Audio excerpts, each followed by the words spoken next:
¿Qué hubo? Bienvenidos y bienvenidas al capítulo número 58 de Literatus, podcast dedicado al género del cuento y en el cual se habla sobre la vida de los autores y autoras que le metieron duro a esto de la literatura y en el cual además se leen cuentos en voz alta para que usted oiga mientras vive la vida, mientras lava los platos, hace ejercicio, juega videojuegos, se toma un vino, una cerveza o lo que fuere. Lo importante, acuérdese, es que acompañe su vida con algo de literatura. Mi nombre es Federico Baraya Galán, o el man de los cuentos, como me conocen desde que empecé este proyecto, y tengo una noticia para todas las personas interesadas y que me han estado escribiendo. Voy a dictar un último taller de cuento este año. La idea es empezar a finales de octubre. Son 6 sesiones en las que vamos a ver punto de vista, aperturas, diálogos, cierres, tensión y mucho más. Entonces, si usted tiene por ahí unas historias que quiere contar, cosas que le han pasado y que quiere transformar de pronto en un cuento, pues este taller es muy útil para eso y le va a ayudar a encontrar las herramientas que necesita para escribir. Así que si quiere más información, escríbame por Instagram, que es federico.baraya, o puede escribirme a mi correo, que también es federico.baraya@gmail.com. Dicho esto, entremos de lleno al capítulo de hoy, que es bastante especial. En realidad me emociona mucho este capítulo porque lo vengo preparando hace rato. Es sin duda, sí, la obsesión literaria de este año que tuve. Un hombre que estuvo presente en la Segunda Guerra Mundial, que publicó muy pocas obras, pero que está siempre presente en las escuelas de escritura creativa de Estados Unidos. Un tipo que salió en una de mis series favoritas, como es BoJack Horseman, por si no se la han visto, es una serie bellísima. El caso es que él sale, obviamente no sale él, sino que pues sí, es una representación de él. Y bueno, pues es un escritor que habló sobre la inocencia, lo superficial, lo falso y que, cansado de esta sociedad, decidió recluirse y vivir como un ermitaño. Sí, así es, hablo del mismísimo J.D. Salinger. Bienvenidos y bienvenidas.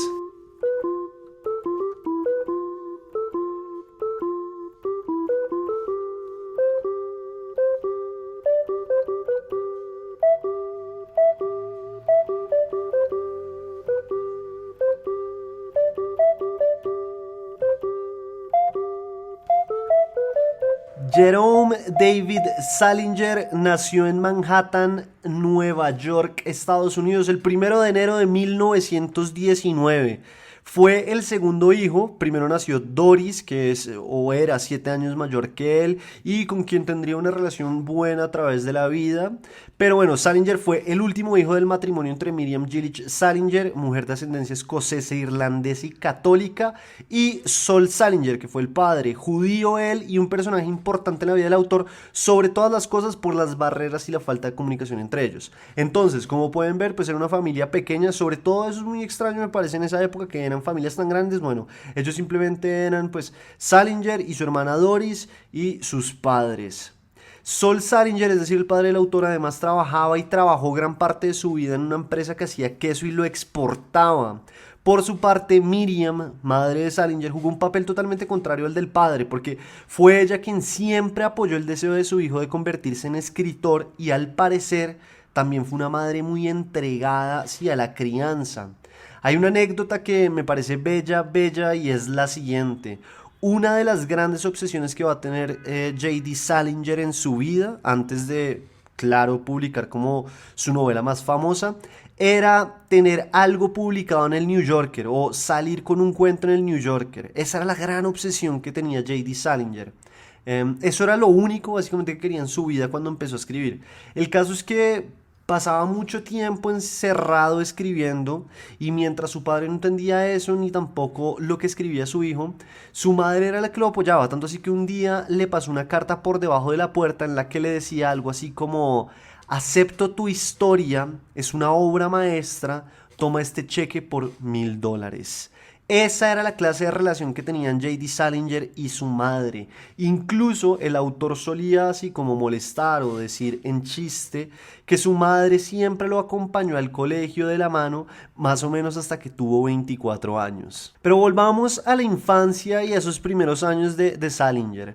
Hay que tener en cuenta que el autor tuvo desde pequeño una vida bastante acomodada, era parte de la clase media alta de Nueva York de la época. Y eso le permitió ir a colegios buenos y, eso es muy importante, en los veranos ser parte de campamentos de niños judíos. Esto es importante por una sencilla razón, y es que en uno de esos campamentos es que el tipo se da cuenta de que esto de las historias, de la literatura y el teatro era lo que le gustaba. Como que más o menos estaban ahí decidiendo qué obra hacer, deciden cuál es la obra, él decide que quiere actuar y hace parte de esta obra, y como que le gustó mucho y se sintió bien y dijo, oiga, esto me gusta, de pronto por acá hay un camino interesante. En todas esas toca decir que Salinger nunca tuvo muy buenas calificaciones, en realidad le iba bastante mal en el colegio, a tal punto que su padre, preocupado, decide enviarlo a una academia militar, sí, para que agarre como aplomo, ¿no? Para que coja oficio, como decimos acá en Colombia, para que se ajuicie. Esta etapa de la vida de Salinger de muchas maneras después vendría a inspirar gran parte de lo que fue Catcher in the Rye o el Guardián entre el Centeno, que es como su novela más famosa, ¿no? Además, J.D. Salinger escribió por esa época el himno del colegio de cadetes al que asistió. Vamos a ver ahora en la universidad cómo esto igual fue un problema, el haber ido como a un colegio militar, porque pues Salinger sale del colegio y se va a estudiar a NYU, y allá empieza a tener muchos problemas por una sencilla razón, y es que no estaba acostumbrado a tener tanta libertad. Venía, al revés, acostumbrado al mundo militar, y tener esa libertad de no ir a clases o hacer lo que fuere le costó tanto a tal punto que le tocó retirarse de la universidad. Su papá, bastante preocupado, le dijo, bueno, hermanito, a ver, si por acá no es, entonces venga y haga negocios conmigo. Hay que pensar que el padre de Salinger, como les dije arriba, era una persona de negocios que le iba bastante bien y que estaba preocupado obviamente por el devenir de su hijo. Entonces ahí le dice eso a Salinger, y al autor le toca irse en 1937 a Polonia a estudiar. Pero en vez de hacer eso, como es la vida, Salinger se va a Viena, vive con una familia judía y se enamora de la hija como de la familia. Familia que después no sobreviviría a la Segunda Guerra Mundial. Una vez Salinger vuelve de ese viaje, el cual duró un año largo, el autor pues ya, Salinger dice, oiga, listo, no tengo de otra, ya no hay más tiempo que perder, es hora de convertirme en escritor. Su mamá obviamente lo apoya de una y pues le dice, hágale. Pero su padre, preocupado otra vez por el devenir económico, le dice que no, que más bien se dedica al negocio del queso como él. El caso es que lo que se cuenta es que padre e hijo entablan negociaciones, hacen una mesa de negociaciones, se ponen a conversar y finalmente llegan a la conclusión o al negocio de que Salinger va a tomar algunas clases de escritura creativa en Columbia. Y esto es muy importante porque allá en esas clases Salinger conoce a un personaje que se llamaba Whit Burnett. Ese tipo era el editor de una revista de esa época muy importante que se llamaba Story Magazine, como, sí, revista de cuentos, si lo quiere ver en español. Y ese señor, nada más ni nada menos, se dice que descubrió a escritores como Truman Capote, que acá en Literatus hay un capítulo dedicado a Truman Capote que es muy importante también, y si no lo ha oído, les recomiendo que vaya y oiga ese capítulo porque está bastante bueno. Pero también descubrió a Norman Mailer. Básicamente el tipo descubrió dos de los escritores más importantes de la época de Estados Unidos, y a esto súmele, obvio, que también descubrió, pues en ese momento, al joven Jerome David Salinger.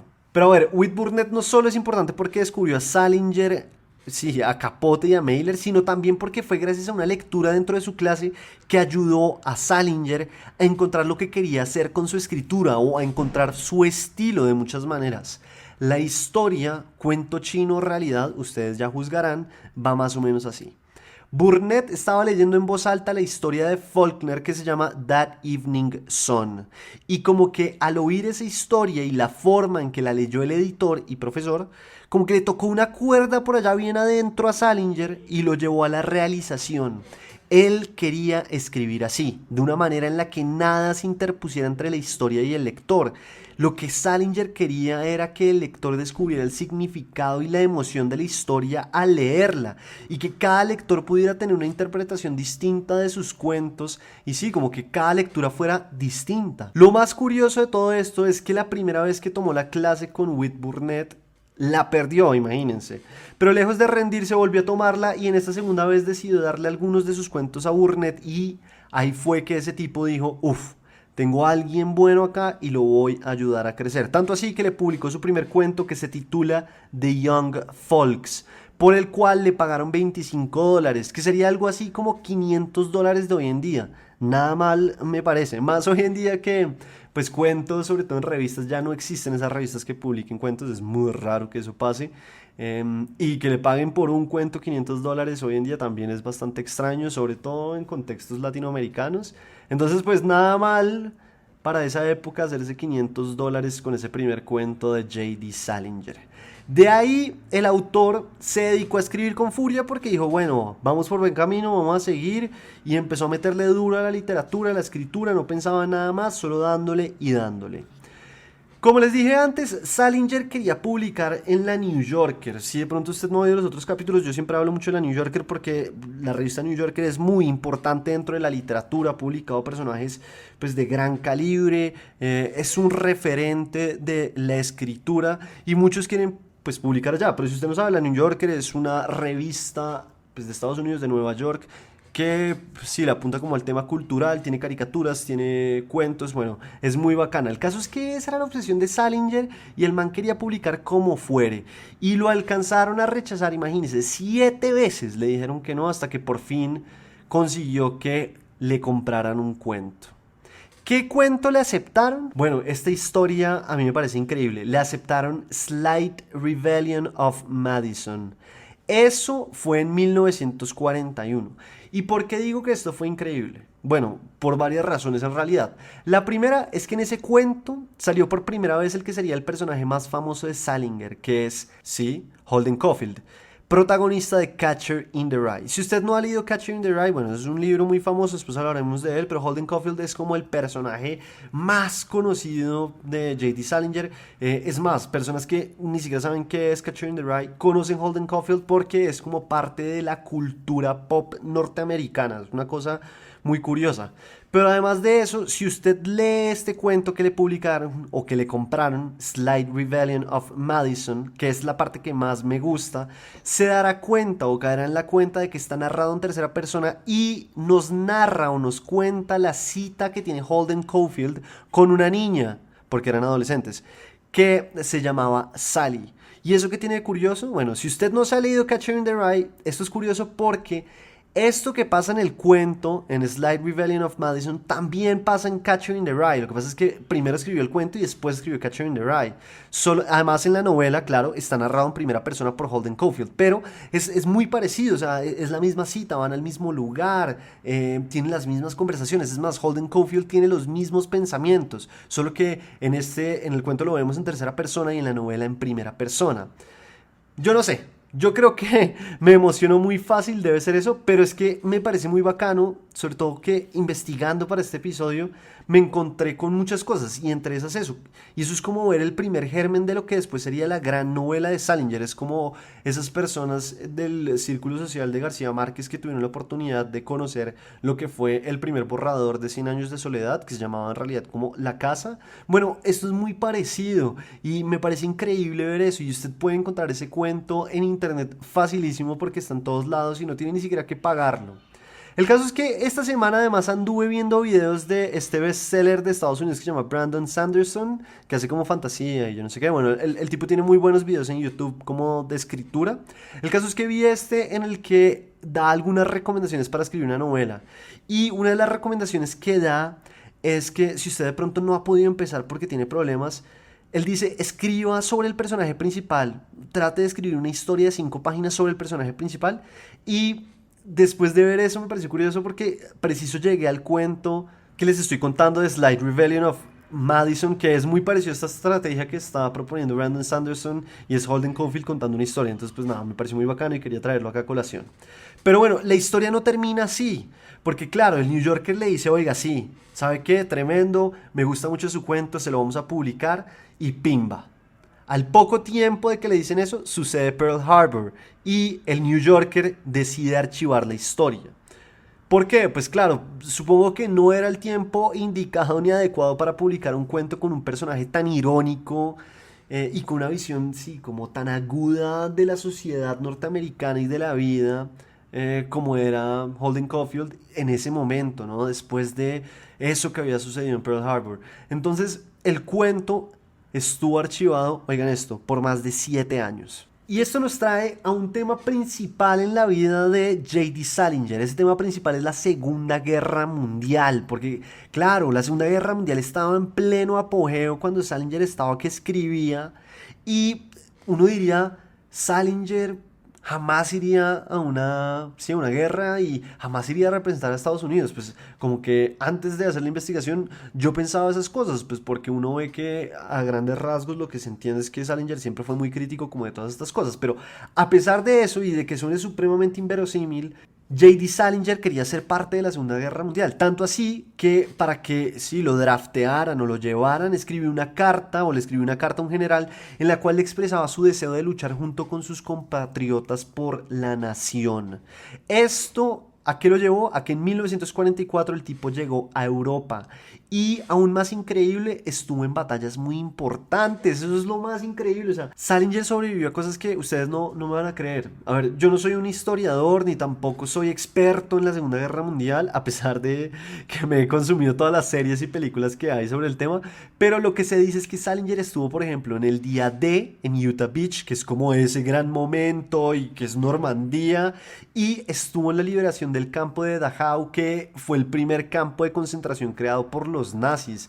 A mí me parece que eso es una vaina demencial. O sea, el tipo estuvo en lo más pesado de lo pesado y sobrevivió a todo eso.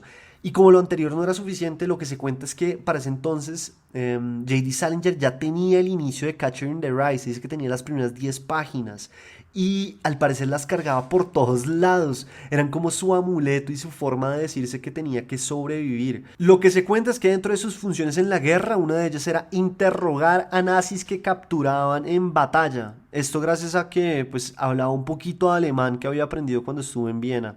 La guerra claramente iba a tener consecuencias sobre J.D. Salinger, consecuencias que se ven en su obra, pero también se vieron en su vida. Al autor de Catcher in the Rye, por ejemplo, le tocó ingresar a un hospital en Nuremberg por trastorno por estrés postraumático, que en esa época se le conocía más como battle fatigue, algo así como cansancio por batalla. Y de esa experiencia saldría después varias cosas. O sea, yo les traigo acá a colación un cuento que hace parte del único libro de cuentos que hasta ahora se ha publicado en nombre de Salinger. Digo hasta ahora porque al parecer hay muchos manuscritos que podrían empezar a publicarse dentro de algún tiempo.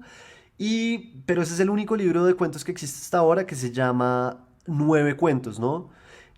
Y ese libro tiene un cuento que se llama Para Esme con Amor y Sordidez. Ese cuento, por ejemplo, narra, es un cuento muy interesante porque tiene varios tipos de narradores. Ese libro de cuentos, ya hablaré más adelante, es un lujo porque está lleno de herramientas y de técnicas literarias, es una locura. Pero en ese cuento lo que vemos es que un soldado norteamericano que sobrevive a la Segunda Guerra Mundial le escribe una carta a una niña que ya es una mujer que se va a casar, en la que le cuenta a grandes rasgos momentos de lo que fue la guerra, y ahí uno alcanza a ver perfectamente el paralelo de la vida de Salinger con este cuento. Pero eso no va a ser lo único que va a aparecer de la Segunda Guerra Mundial en la obra de J.D. Salinger. Después J.D. Salinger va a construir una familia que más adelante les voy a contar, y dentro de las historias de esa familia va a estar presente siempre la Segunda Guerra Mundial. También en la guerra conoció a Ernest Hemingway, que también apareció acá en Literatos y que también hablé de su presencia en la Segunda Guerra Mundial.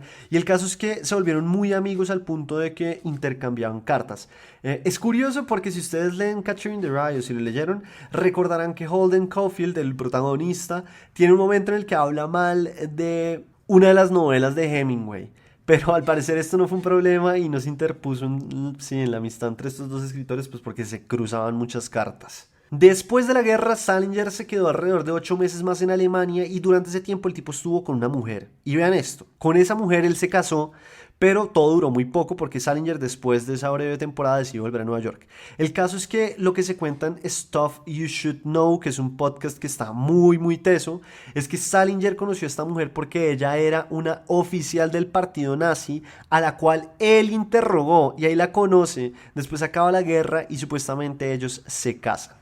Pero bueno, no se me pierda. Salinger vuelve a Nueva York y al parecer empieza a meterle muy duro a la vida nocturna. Todo esto, claro, todavía con el estrés postraumático de la guerra. Entonces el tipo estaba, pues sí, muy afectado, tenía temas mentales importantes, le estaba dando duro a la fiesta y obviamente no estaba escribiendo. Entonces él se da cuenta o cae en la cuenta de que necesita alejarse de todo eso si quiere ponerse en serio a escribir.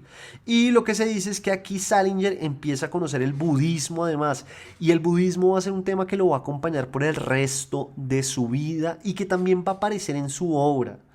En 1949 entonces Salinger deja Nueva York, como les digo, todo como una gran estrategia para buscar un lugar más tranquilo en el que pueda escribir o en el que pudiera escribir y decide irse a Connecticut. Allá por fin termina Catcher in the Rye y lo publica en 1951. Hay una frase muy famosa frente a esto de Catcher in the Rye y frente a Salinger que dice que Salinger se gastó 10 años de su vida escribiendo Catcher in the Rye y el resto de su vida arrepintiéndose. ¿Por qué? Bueno, muy sencillo, porque esta novela fue y es todavía una obra que generó demasiado revuelo y puso el foco de la prensa y del mundo en Salinger, algo que él no quería. Y las ventas de este libro son una cosa increíble, son demenciales. A día de hoy está en número 18 en la lista de las novelas más vendidas en la historia. Las primeras 5, si le interesa, las dejé en mi Instagram para que vaya y las busque. Pero bueno, se estima que se han vendido más de 65 millones de ediciones de Catcher in the Rye desde su publicación. Entonces, claro, este libro cambió la vida de Salinger por muchas razones. Primero porque dejó de ser un escritor desconocido y segundo porque ya nunca tuvo que preocuparse por plata en su vida y eso que el tipo detestaba al mundo editorial y todas las personas en él. Pero pues es que era la única manera también de publicar, sobre todo en esa época. Hoy en día como que uno no necesita tanto de las editoriales, pero en esa época no había otra forma. Entonces a él le tocó también un poco como jugar al juego para sacar esta primera novela. Y ese odio a las editoriales, es curioso, lo llevaría también como a estar en constante pelea con el proceso de la publicación de Catcher in the Rye.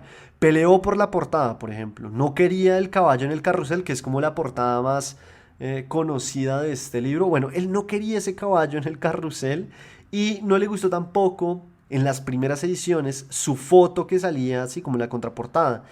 Tanto así que eventualmente logró quitar esa fotografía como en la tercera edición. Es decir, que si usted tiene una de esas ediciones primeras con la fotografía de Salinger, puede hacerse, sin lugar a dudas, de una buena plata. Pero bueno, ¿hablamos de Catcher in the Rye o qué? El libro, primero que todo, fue dedicado a su madre. Si ustedes cogen ahorita el libro, lo abren, van a ver que la dedicatoria es para su madre. Yo creo que este es un libro que la gran mayoría de personas en el mundo se ha leído, me parece, o que de alguna u otra forma lo conocen porque es un típico libro de colegio. Está narrado, como les dije, por Holden Caulfield, que es el personaje principal. Es un adolescente que de muchas formas está buscando su lugar en el mundo, o por lo menos no ser todo lo que detesta. Y detesta muchas cosas.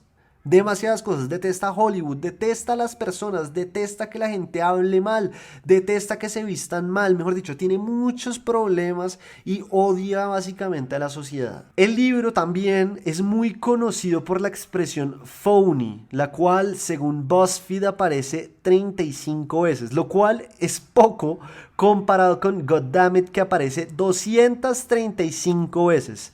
Claro, phony es una de las palabras insignias de Holden Caulfield y es como por la que más se le conoce, ¿no? En español, de pronto, si usted no sabe, phony sería algo así como falso, que tiene doble cara, o también como lo pandito, lo superficial.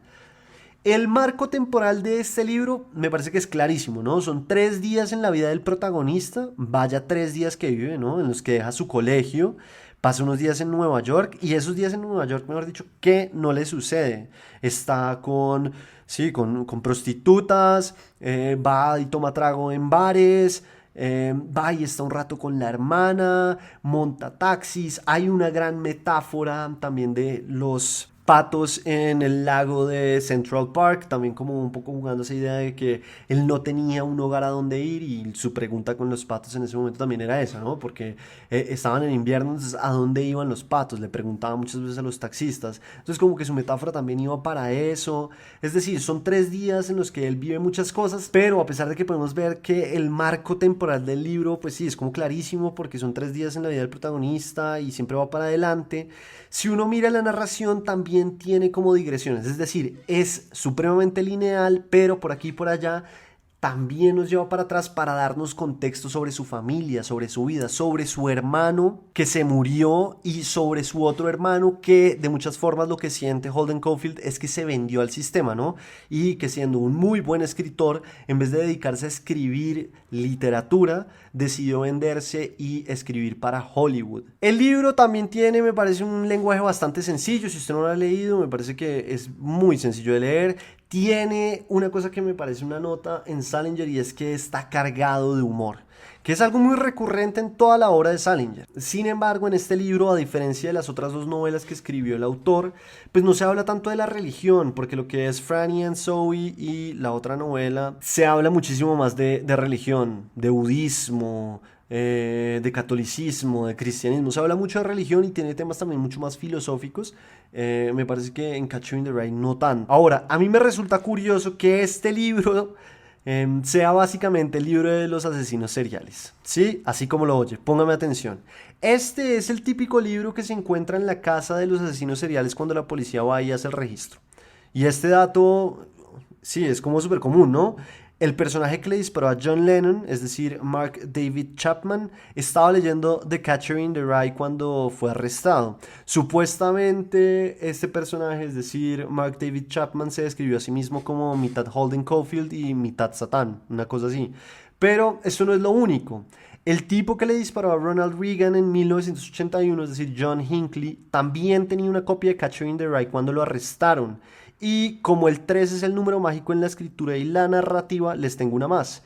En 1989, John Bardo acosó y asesinó a la actriz Rebecca Schaeffer, y al ser arrestado tenía una edición del libro de The Catcher in the Rye en su sobre todo, en su abrigo. Entonces ya sabe, cuando hable de Catcher in the Rye con alguien, le puede dar estos datos, que es el libro típico también de los asesinos seriales. Que a mí no me deja de parecer curioso, porque si uno ve Holden Caulfield, a pesar de que odia la sociedad y tiene todas estas visiones de que todo el mundo es muy falso y demás, es un personaje bastante empático, es un personaje que le importa mucho las personas, que se preocupa por la gente que lo rodea de muchas maneras. Es un personaje que ve en sus hermanos también como sus grandes ídolos. No es un personaje que yo sienta especialmente que está totalmente desconectado de la sociedad y de la humanidad. Sin embargo, pues lo que vemos es que las lecturas son tantas y tan diversas que puede convertirse en el libro, sí, pues de los asesinos seriales. Ahora, ¿por qué el libro se llama así? El título nace del poema de Robert Burns que se llama Coming Through the Rye, que dice algo más o menos así como Gina a body, meet a body, coming through the rye. Y lo que pasa es que Holden Caulfield, cuando está con su hermana, si usted se acuerda, eso ya es bien adelante en el libro, recita un pedazo de este poema que le acabo de recitar y lo recita mal. Y en esa equivocación sale el Catcher in the Rye. Pero más allá de eso, el título nos habla de uno de los grandes temas que tocó Salinger en esta obra y en su obra en general, que es la inocencia de los niños y esa obsesión por cuidar esa inocencia.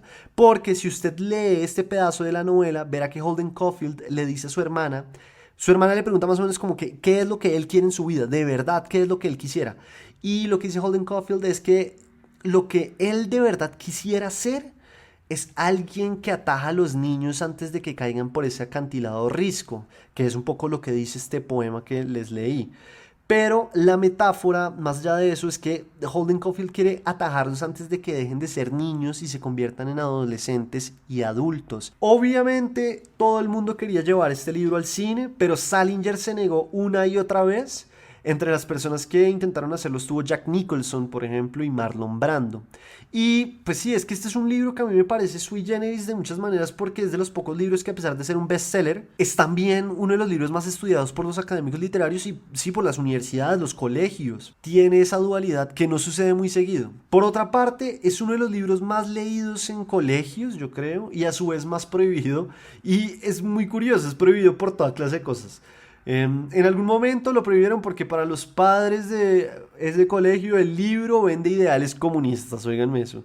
Para otros padres se preguntaban que cómo era posible que leyeran un libro en el que se hablaba de sexo o que tuviera tantas profanidades. E incluso se alcanzó a decir que era un libro que iba en contra, oigan esto, de la identidad de los hombres blancos. Mejor dicho, no se sabe cuál es peor. Pero bueno, eso más o menos es Catcher in the Rye, que fue como el primer libro que publicó y que le traería una fama terrible que ya veremos más adelante. El siguiente libro de Salinger fue 9 cuentos o Nine Stories en inglés. Y es un libro de cuentos que tremendo, a mí me emocionó muchísimo por ese libro. En realidad estoy haciendo este capítulo porque me obsesioné tanto que dije tengo que averiguar más de la vida de Salinger. Y a medida que me fui metiendo en la vida de Salinger todo fue peor porque me fui obsesionando más con él y con su escritura.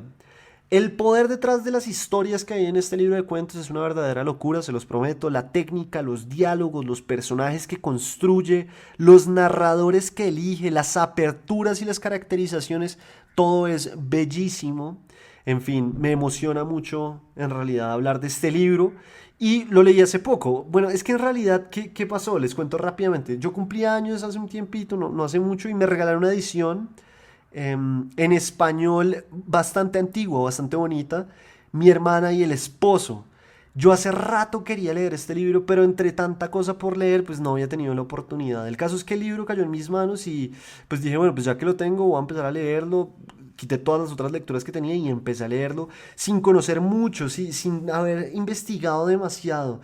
Y lo que les digo, fue tan impresionante lo que me pasó que me empecé a obsesionar y dije, tengo que investigar más. Sí, fue tanta la enfermedad, por así decirlo, que enos acá hablando de esto. Además, porque a medida que fui adentrándome en el mundo de Salinger, fui descubriendo muchísimas cosas. Entre ellas, es que Salinger tiene un mundo literario en su obra que, por ejemplo, yo no conocía. Al estilo de Faulkner o al estilo de García Márquez, sí, así como García Márquez tiene Macondo, bueno, Salinger tiene una familia. Esa familia es la familia Glass. Y la familia Glass va a aparecer en todo lo que no es Catcher in the Rye. Sí, de la familia Glass vienen varios de los cuentos que hacen parte de este libro. Y las últimas 2 novelas que publicó Salinger son también sobre la familia Glass. Incluso pareciera que el narrador y creador de Catcher in the Rye es uno de los personajes de la familia Glass, que eso es algo que se explica dentro de las otras obras de Salinger. Pero tengo malas noticias o buenas, como usted quiera verlo, y es que gran parte de ese contenido no lo voy a abordar acá, sino que será dejado para las personas que hacen parte de la comunidad de Patreon. Si usted hace parte de la comunidad de Patreon, puede ir apenas acabe acá o ya mismo, como quiera, y oír esa parte, sí, en la comunidad, en la aplicación de Patreon, si así lo desea. Y allá voy a tocar toda la historia detrás de la familia Glass. Porque claro, Nueva Historias abre con un cuento que se llama A Perfect Day for a Banana Fish. Y ese cuento es el punto inicial de las 2 novelas que vendrán después. Y ese cuento nos habla totalmente de la familia Glass. Después vendrían las otras 2 novelas que son Franny and Zoe y Raise High the Roof Beam, Carpenters and Seymour, An Introduction. Esas novelas también son basadas en la familia Glass, que es muy importante en la obra de J.D. Salinger. Todo eso está en Patreon para que usted vaya y lo oiga. Si usted todavía no hace parte de la comunidad de Patreon, es muy fácil. Encuentra el link acá en la descripción del capítulo, acá en Spotify, donde sea que esté. Y solo son $3 mensuales para ser parte de la comunidad de Patreon y tener acceso a esta clase de contenidos. Allá voy a leer otro cuento que es muy importante dentro del universo de Salinger. Lo voy a conversar un poco, como explicarlo, y voy a adentrarme en estas novelas para que ustedes conozcan qué es eso de la familia Glass, que les prometo es una verdadera locura. Yo creo que eso fue en gran parte lo que me obsesionó con este autor, porque es que descubrí que tenía este mundo literario escondido que, la verdad, no conocía. Bueno, para este momento Salinger hasta ahora ha publicado Catcher in the Rye y los 9 cuentos o 9 stories. Entonces la vida de Salinger ya era una locura y en realidad todo era una locura gracias a Catcher in the Rye y todo se estaba saliendo de control. Tenía periodistas en propiedad pidiéndole notas, entrevistas y el tipo recibía correos y correos de personas que creían que él era el gurú, que él tenía las claves para las generaciones futuras. Y él empezó a sentir que eso era demasiado, que él en realidad lo que quería era buscar, sí, como la soledad y un camino espiritual a través del budismo, y nada de esto le estaba permitiendo como tener esa tranquilidad que él quería. Entonces, ¿qué pasó? En 1953 el tipo compró una propiedad en New Hampshire a la cual se fue a vivir y a recluirse. Pero hasta ese momento seguía en contacto con la sociedad. Es decir, allá el tipo tenía amigos y parchaba. Era un man normal. Lo que no le interesaba mucho era como tener amigos de la literatura o gente que buscara algo de él. Pero pues tenía amigos normales y hacía planes normales. Todo hasta que llegó un evento específico que lo llevó a alejarse del mundo ya por fin y para bien. Que dijo, ya no más. Todo empezó con una estudiante llamada Shirley Blaney que logró convencer a Salinger de darle una entrevista para el periódico del colegio. Salinger pues no vio nada malo en eso, además Salinger creía en esa clase de cosas como el periódico del colegio, los estudiantes, como eso sí le tramaba al man. Entonces el man dijo, bueno, pues es una entrevista para un colegio, un periódico de colegio, ¿qué problema va a haber? Entonces Salinger accede a esa entrevista cuando el tipo no entregaba ni media nota a nadie. Se dice básicamente que los periodistas podían encontrarse con un Salinger que les pedía amablemente que se fueran, o había días en los que lo recibía con la famosa shotgun, o como dicen acá en Colombia, la changón, y les decía, bueno, se me van rapidito porque si no... Y el caso es que Shirley Blaney lo convence, hacen la entrevista y en vez de salir en el periódico del colegio, la nota sale en el periódico regional Eagle Twin State Telescope. Y ahí es que Salinger dice, no más, me cansé de esto, no se puede confiar ni siquiera en una estudiante, todo el mundo está detrás de que yo les dé algo, y entonces ahí decide no volver a salir de su casa. Lo más loco de todo esto es que pues fue peor, porque ahora los periódicos dijeron, toca salir a buscar a este tipo y encontrarlo, mejor dicho, sacarle todo el jugo posible. Y pues ya hacían cosas que a mí me parecen muy enfermas, como tomarle fotos mientras el tipo estaba en la casa o estar atentos a su correspondencia. Incluso hay un documental en YouTube que se llama, si usted quiere verlo, J.D. Salinger Doesn't Wanna Talk, que es algo así como J.D. Salinger no quiere hablar. Y esto también, pues a mí me parece que es curioso porque cómo funciona el mundo, ¿no? Esto agrandó su imagen, le dio mucho más eco. Y esto me trae a las últimas 2 novelas que publicó Salinger. La primera fue Raise High, The Roof Beam, Carpenters and Seymour, An Introduction, que fue publicada en 1955, y después publicó Franny and Zoe, que fue publicada en 1961. Acuérdese que de estas novelas y del libro de cuentos voy a hablar más a profundidad en Patreon, que de nuevo es muy fácil ser parte de la comunidad, son solo $3 y el link lo encuentra en la descripción del capítulo. De su obra hay algunos otros cuentos sueltos que publicó por ahí en revistas, muy pocos, pero lo que se dice es que Salinger nunca paró de escribir, jamás. Y esto es importante porque tras su muerte en 2010, Salinger le dejó manuscritos y muchas cosas a su hijo Matthew y a su última esposa. Y lo que se espera es que en algún momento se empiecen a publicar, pues sí, como estos manuscritos o más historias. Ahora, antes de pasar al cuento, les termino con un último correveidile o chisme que tanto nos gusta en Literatus, y es que Salinger tuvo 2 hijos, ¿no? Matthew y Margaret. Matthew tiene una imagen de su papá muy positiva y pues quedó como guardián de su obra, entonces como que todo bien. Margaret, por el otro lado, pues tiene como una visión muy distinta, no tiene a su papá o a su padre, sí, como en gran estima. Pero más allá de eso, cuando Salinger tenía 32 años, empezó a cruzar correspondencia con una adolescente de 16 años que se llamaba Claire Douglas. Cuando Claire Douglas tuvo 19 años, empezaron a salir. Ella comparte los derechos de las obras con Matthew, que es el hijo. Dato curioso de ese hijo de Salinger, el tipo fue Capitán América, en la que yo creo, puedo estar mal y si alguien sabe pues puede corregirme, Creo que esa fue la primera película de Capitán América. El caso es que el hijo de J.D. Salinger actuó ahí y fue Capitán América. Y lo último es, pues J.D. Salinger salió también en BoJack Horseman, ¿no? Que es esta serie de Netflix. Es chistoso porque el personaje de J.D. Salinger, pues es J.D. Salinger y lo que hace es que crea un programa televisivo en el que invitan a los famosos y les hacen preguntas muy difíciles de responder. Y se llama así el programa, como Hollywood Stars, What do they know? Do they know things? Let's find out. Algo así, de pronto estoy diciéndolo mal, pero es algo así. Y es muy chistoso porque, claro, BoJack Horseman comparte muchas de las ideas también que se ven en Catcher in the Rye. Es este mundo supremamente superficial, el tema de sí, los phonies, los dobles, los falsos, un personaje totalmente atormentado que le cuesta muchas veces como tener relaciones con las personas. Entonces que lo traigan me parece que es un guiño bastante bonito y obviamente que J.D. Salinger en la serie haga este programa también es como una gran crítica que tenía Salinger frente a la industria de Hollywood también. Y es como que Hollywood es muy, muy falso y eso se ve a través de su obra.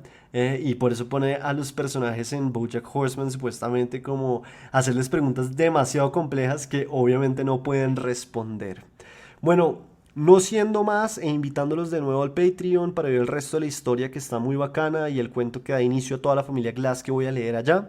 Acá elegí otro cuento que también nos habla de la familia Glass y que también voy a explicar en el Patreon. Pero bueno, el cuento de acá se llama En el Chinchorro. Este cuento tiene una cosa que les advierto que me parece curiosa de antemano y es que como está leído en español, la traducción pues tiene un problema muy básico y es que en algún momento aparece una palabra que es Moishe, que en inglés era Kaik, y Kaik o Moishe, los dos en español son, sí, como una forma de referirse a los judíos. El caso es que en inglés el personaje principal, que es un niño, pues confunde Kaik con Kite, que sí es una cometa, ¿no? Y en español ya verán que, pues claro, al editor le tocó hacer otro tipo de juegos para que funcionara. Entonces, eso pasa cuando uno traduce cosas y son las cosas que se pierden cuando uno hace eso, pero nada más para dejárselos ahí por si después leen o cualquier cosa. A mí me pasó, me llamó mucho la atención cuando me pasó, porque no entendía muy bien por qué había sido esa traducción, pero claro, pues les tocaba hacer algo. Ese es el cuento, entonces pues nada, entremos de lleno.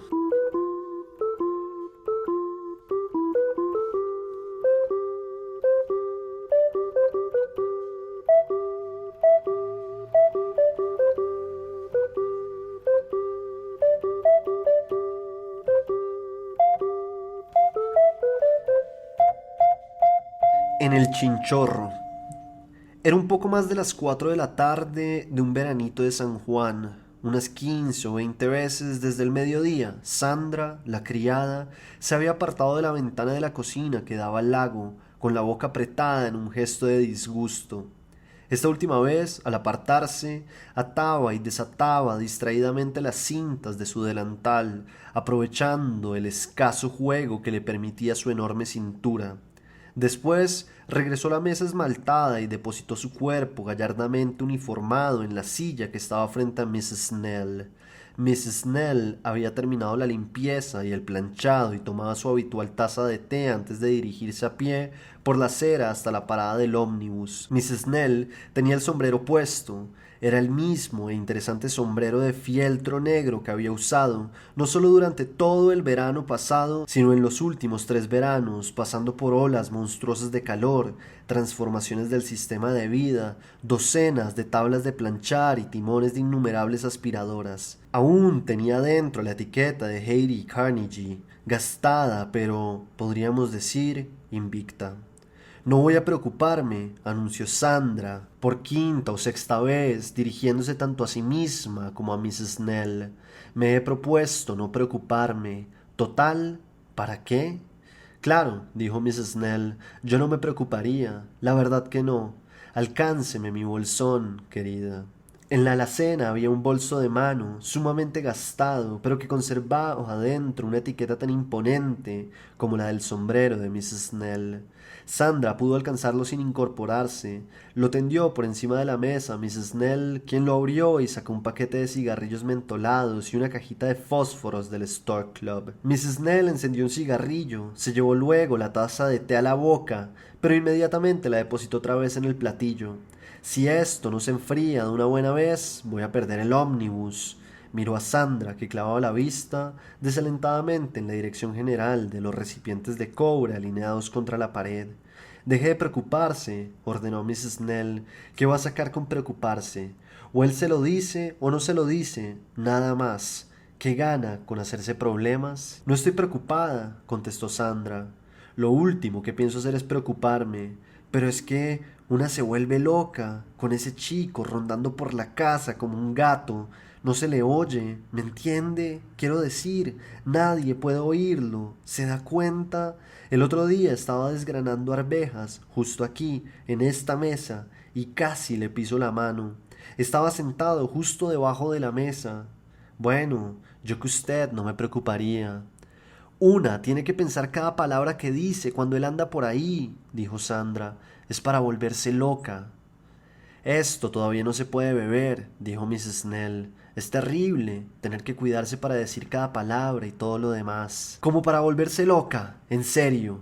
La mitad del tiempo estoy medio loca. Sandra sacudió de su falda unas migas de pan inexistentes y resolló. Un chiquilín de 4 años de edad. Es un chico bastante lindo, dijo Mrs. Snell, con esos ojos marrones tan grandes y todo. Sandra volvió a resoplar. Va a tener una nariz igual que la de su padre. Alzó la taza y bebió su té sin dificultad. No sé para qué van a quedarse aquí todo el mes de octubre, dijo descontenta, bajando la taza. Quiero decir, ninguno de ellos se acerca ya al agua. Ella no va, él tampoco, el chico menos. Nadie se baña ya. Ni siquiera sacan ahora ese bote de porquería. No sé por qué tiraron la plata de esa manera. No sé cómo hace para tomarlo. Yo ni siquiera puedo probar el mío. Sandra fijó su mirada rencorosa en la pared opuesta. Voy a estar tan contenta cuando vuelva a la ciudad. Lo digo en serio. Odio este lugar de locos. Miró con hostilidad a Mrs. Snell. Usted no tiene problemas. Usted vive aquí todo el año. Tiene aquí su vida social y todo eso. A usted no le importa. Voy a tomar este té aunque me muera, dijo Mrs. Snell, mirando el reloj que estaba sobre la cocina eléctrica. ¿Qué haría usted si estuviera en mi lugar? Preguntó Sandra bruscamente. ¿Qué haría? Diga la verdad. Mrs. Snell se calzaba una pregunta de esas como si fuera un tapado de armiño. De inmediato dejó su taza sobre la mesa. Bueno, en primer lugar, dijo, no me afligiría. Lo que haría es buscar otro... No estoy afligiéndome, interrumpió Sandra. Ya sé, pero lo que yo haría sería conseguirme... Se abrió la puerta de vaivén que comunicaba con el comedor y entró en la cocina Bubu Tenenbaum, la señora de la casa. Era una chica menuda, prácticamente sin caderas, de 25 años, con un pelo sin personalidad, incoloro, quebradizo, recogido detrás de las orejas, que eran muy grandes. Llevaba pantalones vaqueros hasta la rodilla, un pullover negro de cuello alto, calcetines y zapatillas.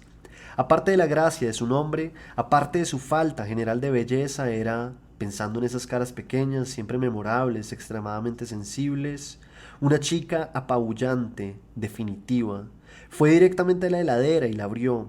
Mientras escudriñaba el interior, con las piernas separadas y las manos sobre las rodillas, silbaba desafinadamente entre dientes, llevando el compás con pequeños movimientos pendulares y despreocupados del rabo. Sandra y Mrs. Snell se quedaron calladas. Despaciosamente, Mrs. Snell apagó el cigarrillo. Sandra. Sí, señora. Sandra miró atentamente más allá del sombrero de Mrs. Snell. ¿No quedan más pickles? Quiero llevarle algunos. Se los comió, informó Sandra. Se los comió anoche antes de irse a la cama. Quedaban 2, nada más. Oh, bueno. Entonces compraré cuando vaya a la estación. Pensé que a lo mejor podía convencerlo de que saliera de ese bote. Bubu cerró la puerta de la heladera y fue a mirar por la ventana que daba al lago. Desde allí preguntó: ¿Necesitamos alguna otra cosa? Solo pan. Le dejé el cheque sobre la mesa del living, Mrs. Snell. Gracias. Está bien, dijo Mrs. Snell. Parece que Lionel se va a escapar. Rió brevemente. Así parece, dijo Bubu, y metió las manos en los bolsillos de atrás. Al menos no se escapa muy lejos, dijo Mrs. Snell, dejando oír otra breve risa.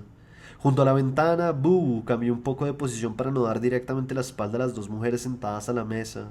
No, dijo, y se acomodó un mechón de pelo detrás de una oreja, y agregó, nada más que como información adicional.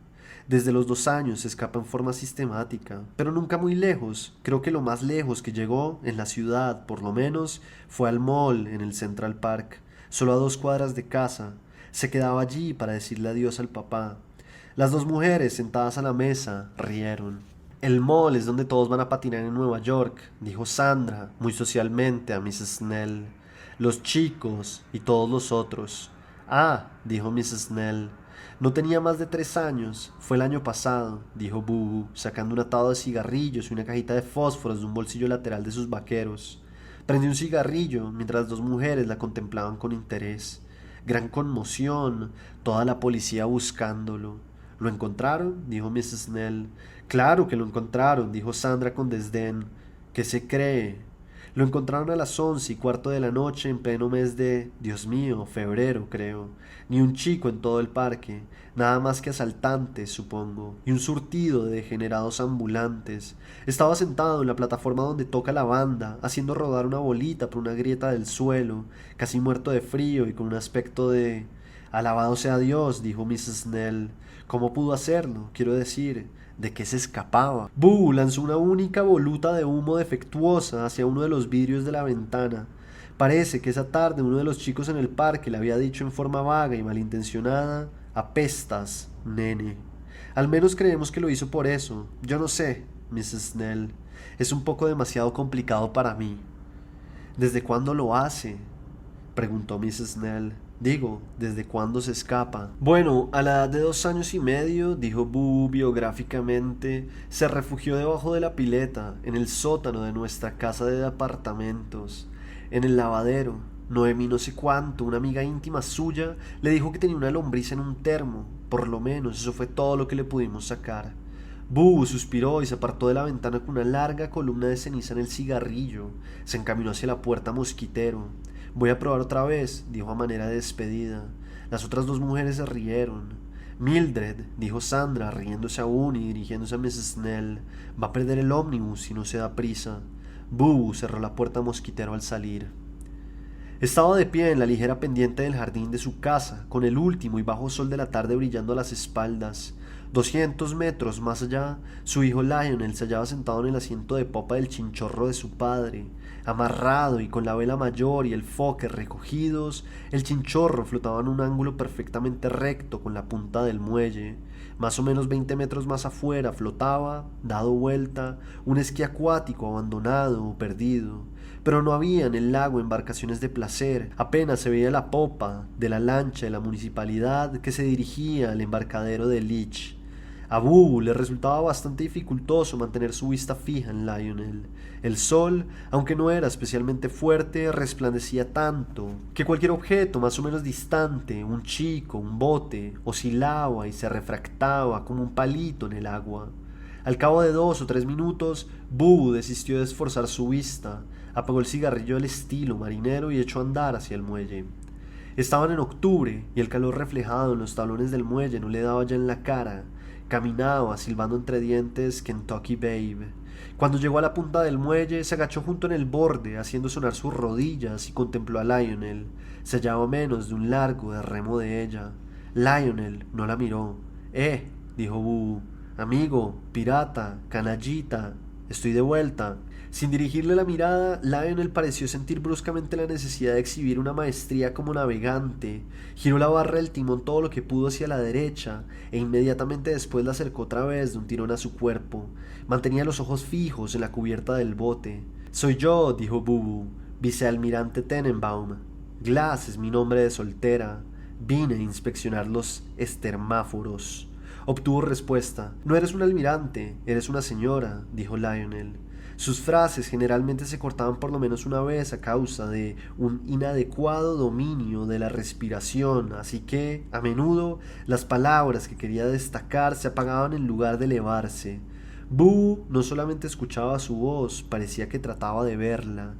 ¿Quién te lo dijo? ¿Quién te dijo que yo no era un almirante? Lionel contestó, pero en forma inaudible. ¿Quién? Dijo Bubu. Papá. Siempre en cuclillas, Bubu puso su mano izquierda entre las piernas, apoyándose en las tablas del muelle para mantener el equilibrio. Tu papá es un buen tipo, dijo, pero es un vulgar marinero de agua dulce. Es perfectamente cierto que cuando estoy en puerto soy una señora. Eso es cierto, pero también es cierto que mi vocación ha sido, es y será siempre navegar por... Tú no eres un almirante, dijo Lionel. ¿Cómo dices? Que no eres un almirante, eres siempre una señora. Hubo una corta pausa. Lionel la llenó cambiando otra vez el rumbo de su nave. Se aferraba al timón con los dos brazos. Llevaba pantalones cortos de color caqui y una camisa blanca, limpia, con un dibujo estampado en el pecho que representaba a Jerónimo el avestruz tocando el violín. Tenía la piel bronceada y su cabello, casi idéntico al de la madre en color y tersura, estaba un poco descolorido por el sol. Mucha gente cree que yo no soy un almirante, dijo Boo, observándolo, porque no me la paso cacareándolo. Sin perder el equilibrio, sacó un cigarrillo y los fósforos de un bolsillo lateral de los vaqueros. Casi nunca siento la tentación de hablar de mi grado con la gente, y menos con chicos que ni siquiera me miran cuando les hablo. Me darían de baja si lo hiciera. Sin prender el cigarrillo, repentinamente se puso de pie, se irguió de una manera exagerada, hizo un óvalo con el pulgar y el índice de la mano derecha, acercó el óvalo a la boca y emitió un sonido parecido al toque de un clarín. Lionel alzó instantáneamente la mirada. Casi seguramente se había dado cuenta de que el son era falso, pero lo mismo parecía muy conmovido. Se quedó boquiabierto. Boo repitió el toque, una peculiar amalgama de diana y silencio, 3 veces sin interrupción. Luego, ceremoniosamente, hizo un saludo militar hacia la orilla opuesta. Cuando por fin se puso de nuevo en cuclillas sobre el muelle, lo hizo con el máximo pesar, como si se hubiera sentido profundamente conmovida por una de las virtudes de la tradición naval, inaccesible para el público y los niños pequeños. Echó un vistazo al reducido horizonte del lago y luego pareció recordar que no estaba sola. Miró hacia abajo, con aire digno, hacia donde estaba Lionel, cuya boca seguía abierta. Ese toque de clarín era secreto, solo los almirantes pueden oírlo. Encendió el cigarrillo y apagó el fósforo con una teatral bocanada de humo larga y fina. Si alguien se entera de que te he permitido oír ese toque, meneó la cabeza. Nuevamente fijó en el horizonte el sextante del ojo. Hazlo de nuevo. Imposible. ¿Por qué? Boo se encogió de hombros. Demasiada oficialidad subalterna para empezar. Cambió de posición, adoptando una postura india, con las piernas cruzadas. Se subió los calcetines. Te diré lo que voy a hacer, dijo con tono práctico. Si me dices por qué te escapas, te soplaré todos los sones secretos de Clarín que conozco. ¿Está bien? Lionel volvió a fijar su mirada en el fondo del bote. No. ¿Por qué no? ¿Por qué no? ¿Pero por qué? ¿Por qué no quiero? Dijo Lionel, y para enfatizar dio un tirón al timón. Boo se protegió la parte derecha de la cara del resplandor del sol. Me dijiste que no ibas a escaparte más, dijo. Hablamos de esto y me dijiste que ya todo se había terminado. Me lo habías prometido. Lionel contestó algo, pero no se oyó. ¿Cómo? Dijo Boo. Yo no prometí nada. Oh, sí, me lo prometiste. Claro que lo prometiste. Lionel empezó de nuevo a maniobrar su embarcación. Si eres un almirante, dijo, ¿dónde está tu flota? ¿Mi flota? Celebro que me hayas hecho esa pregunta, dijo Boo y empezó a deslizarse hacia el chinchorro. Sal de aquí, ordenó Lionel, conteniéndose para no chillar y manteniendo la vista baja. No puede subir nadie. ¿No? El pie de Boo ya tocaba la proa del bote. Obediente, lo retiró. ¿Nadie? ¿Absolutamente nadie? Nuevamente se sentó a lo indio. ¿Por qué no? La respuesta de Lionel fue completa, pero otra vez demasiado baja. ¿Qué? Dijo Boo. Porque no está permitido. Boo, sin desviar la vista del niño, se mantuvo en silencio durante un minuto entero. Luego dijo, lamento saberlo. Me encantaría subir a tu bote. Te echo tanto de menos. Te extraño mucho. Me pasé todo el día solo en la casa, sin nadie con quien hablar. Lionel no movió el timón. Estudió la fibra de la madera de la barra. Puedes hablar con Sandra, dijo. Sandra está ocupada, dijo Boo. De todos modos, no quiero hablar con Sandra, quiero hablar contigo. Quiero subir a tu bote y hablar contigo. Puedes hablar desde ahí. ¿Cómo? Puedes hablar desde ahí. No, no puedo. Estás demasiado lejos. Tengo que acercarme. Lionel movió el timón. Nadie puede subir a bordo, dijo. ¿Cómo? Nadie puede subir a bordo. Bueno, entonces me dices desde ahí por qué te escapaste, preguntó Bubu, después de haberme dicho que no volverías a hacerlo. Cerca del asiento de popa, en el fondo del chinchorro, había una máscara de buceo. Como respuesta, Lionel tomó la correa de la máscara entre el dedo gordo y el segundo de su pie izquierdo y con un movimiento breve, hábil de la pierna arrojó la máscara al agua. La máscara se hundió de inmediato. ¡Qué bien! ¡Qué constructivo! Dijo Bubu. Era de tu tío Webb. Se va a poner muy contento. Fumó una bocanada. Antes había sido de tu tío Seymour. No me importa. Ya sé, ya veo que no te importa, dijo Bubu. Su cigarrillo formaba un ángulo insuscitado con sus dedos. La brasa ardía peligrosamente cerca de uno de sus nudillos. De pronto sintió el calor y dejó que el cigarrillo cayera al lago. Enseguida sacó algo de uno de sus bolsillos laterales. Era un paquete, más o menos del tamaño de un mazo de naipes, envuelto en papel blanco y atado con una cinta verde. Este es un llavero, dijo, sintiendo cómo la mirada del chico se alzaba hasta ella, igual que el de papá, pero tiene más llaves que el llavero de papá. Este tiene 10 llaves. Lionel se inclinó hacia adelante en su asiento, soltando el timón.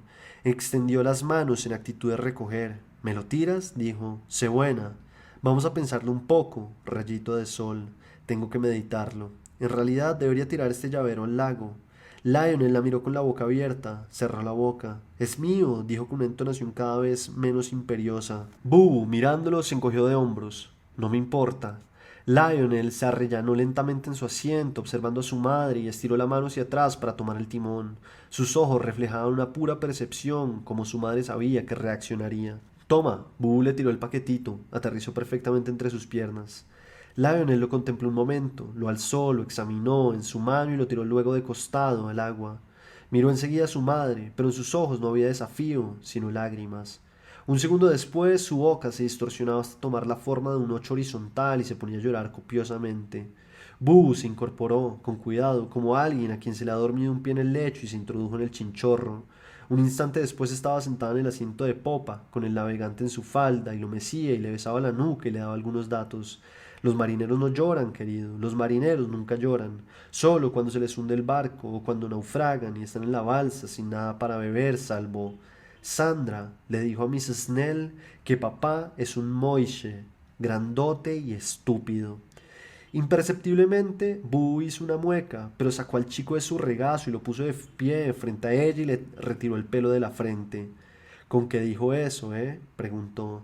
Lionel asintió con la cabeza enérgicamente. Se acercó, llorando aún, para ponerse entre las piernas de su madre.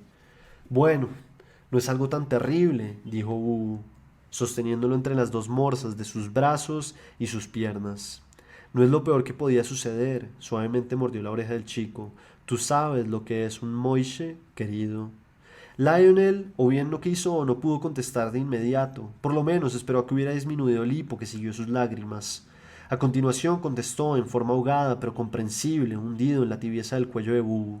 Es una de esas cosas para llevar bebés, dijo, de mimbre, con una manija. Para observarlo mejor, Bubu apartó un poco a su hijo. Luego le metió una mano traviesa en el interior del pantalón, lo cual lo sorprendió mucho, pero la retiró enseguida y decorosamente le metió la camisa debajo del pantalón. Te diré lo que vamos a hacer, dijo. Iremos en auto al pueblo y compraremos unos pickles y algo de pan, y comeremos los pickles en el auto, y después iremos a la estación a esperar a papá, y luego lo traeremos a casa y haremos que nos lleve a pasear en el bote. Tú lo ayudarás a bajar las velas. ¿De acuerdo? De acuerdo, dijo Lionel. No volvieron caminando a la casa, corrieron una carrera. Ganó Lionel.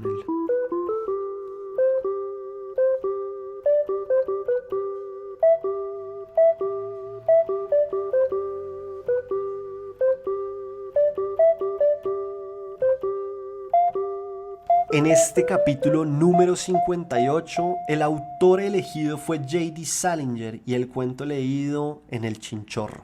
Acuérdese que si quiere conocer más de la vida de Salinger y de su obra, puede unirse a Patreon por tan solo $3 y el link lo encuentra en la descripción del capítulo. Mi nombre es Federico Araya Galán, o el man de los cuentos, y si quiere más información para el taller de cuento también puede escribirme a mi correo que es federico.baraya@gmail.com o por mi Instagram que es federico.baraya. Nos oímos en un próximo capítulo y que vivan los cuentos.